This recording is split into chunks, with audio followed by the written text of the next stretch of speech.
mine.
think Arx is safe in my death?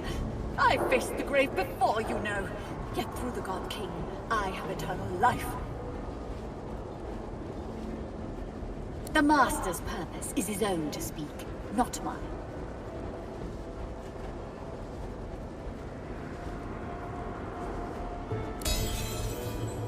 You're good with words, so sincere. I almost believed you. But let's pretend I fell for your little persuasion game. I'll tell you the Black Ring's plans on one condition. You release the Death Fog. You bring my mission to an end. The spirit pauses, then nods. The God King feeds on war, on death, on disease. On the rich source the living ones carried within them, knowingly or not. I think this clear by now. The Death Fog was not just a murder bomb, but a tool. A tool for sowing discord.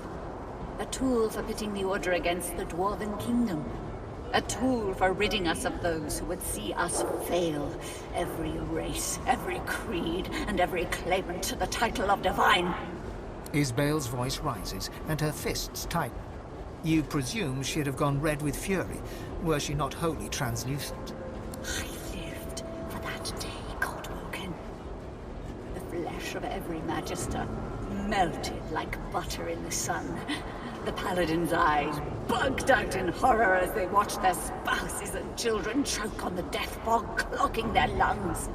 There would be screams first. And silence.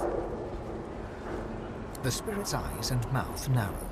In her silence, the noise of splashing sewer water bounces from the stony walls and into your ears.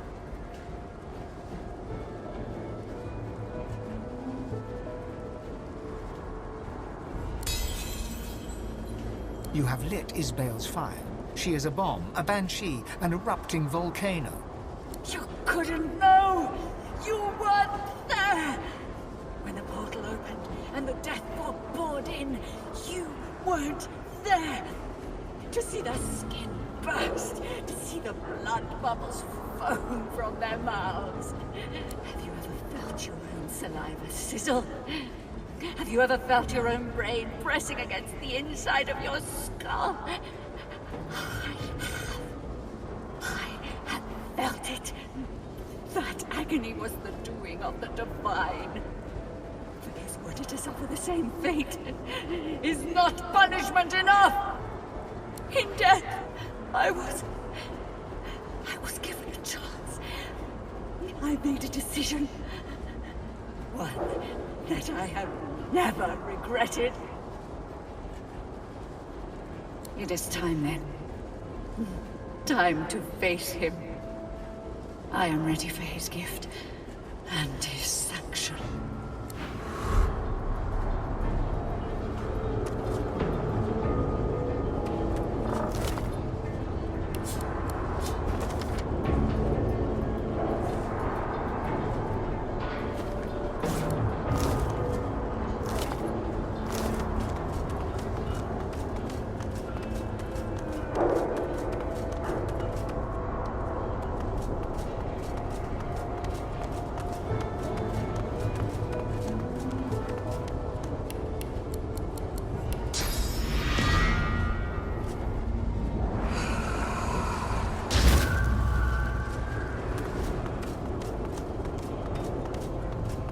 Spotted something.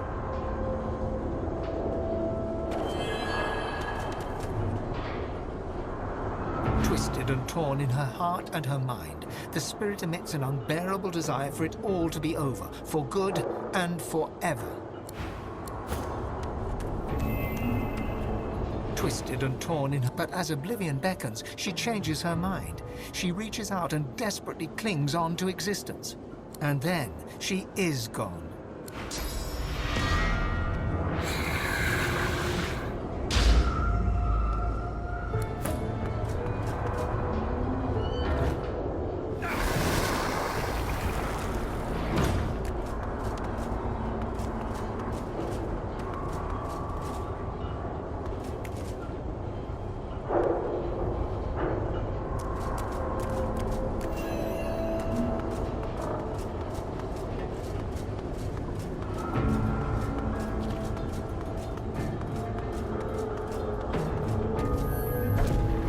Sounds like the Queen.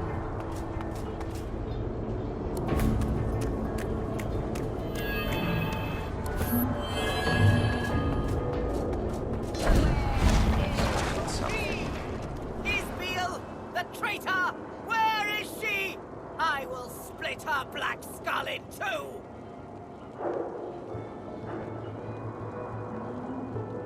By whose hand? Yours? It should have been my own axe to slice her neck. Take me to her bones. I've a mind to chop them into pieces, the foul witch! Justinia struggles to control her rage. She closes her eyes. She breathes the Sue's fetid air. She waits. She is dead. And that is that.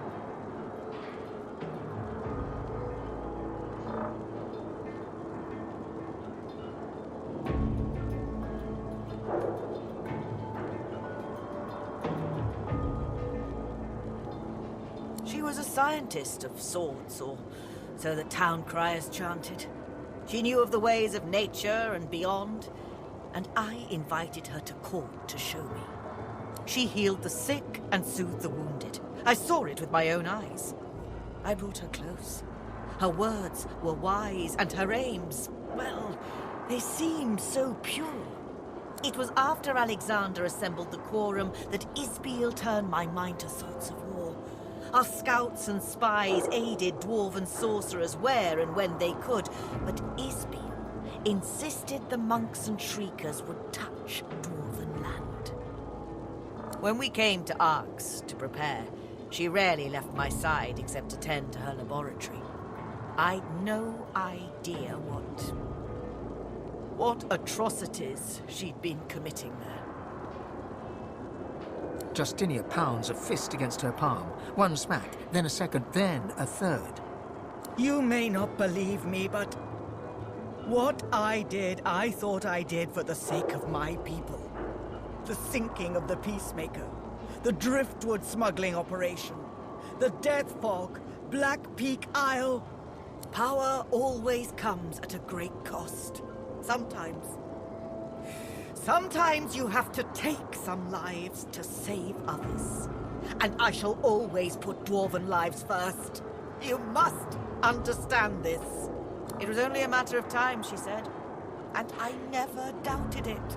The scouts talked of living weapons nailed to crosses, of blank-faced wizards, an entire force of them.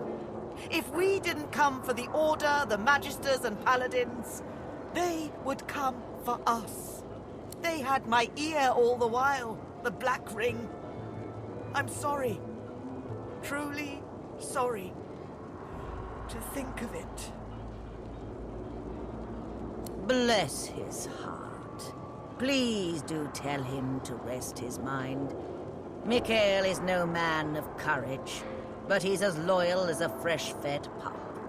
But do be sure to keep my whereabouts private, at least for now. My concerns in Arx must remain my own.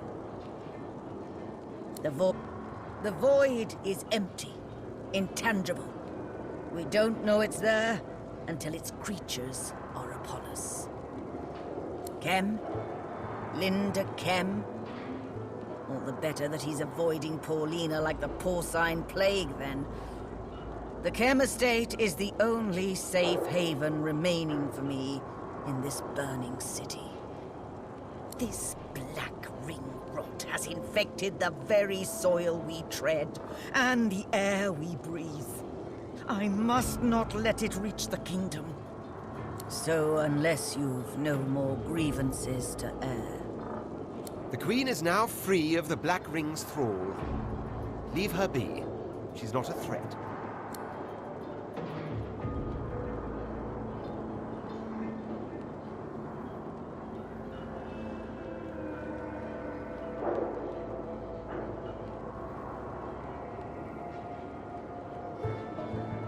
The Queen nods a goodbye to you. Until I can return to the kingdom, I will be at the Kem estate. Royalty is always welcome there. Paulina would have it no other way.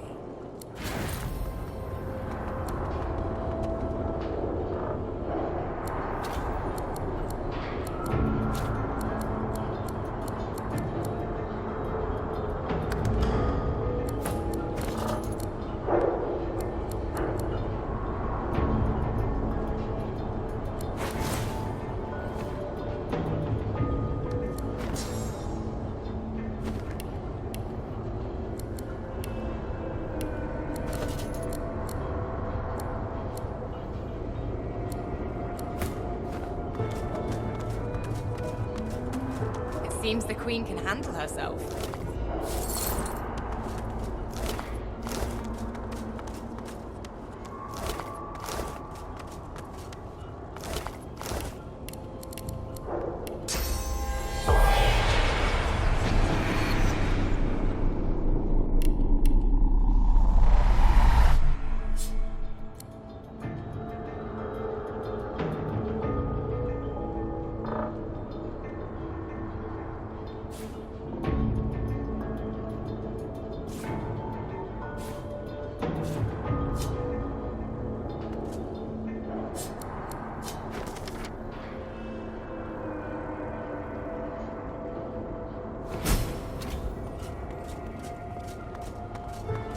Isbiel reached the source from these people.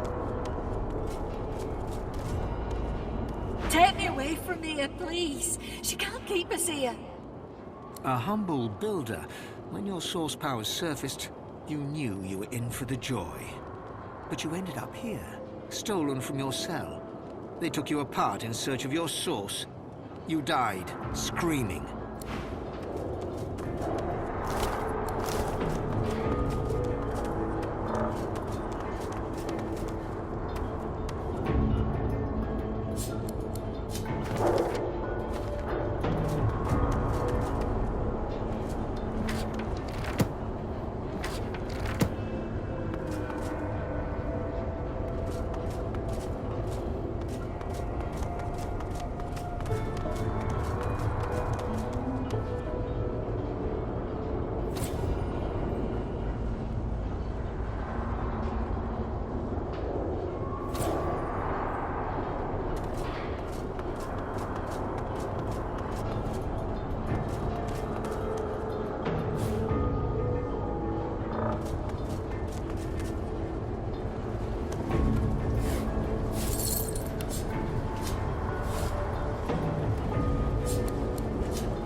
Isbiel was planted in the royal court quite some time ago. This conspiracy has been a long time brewing.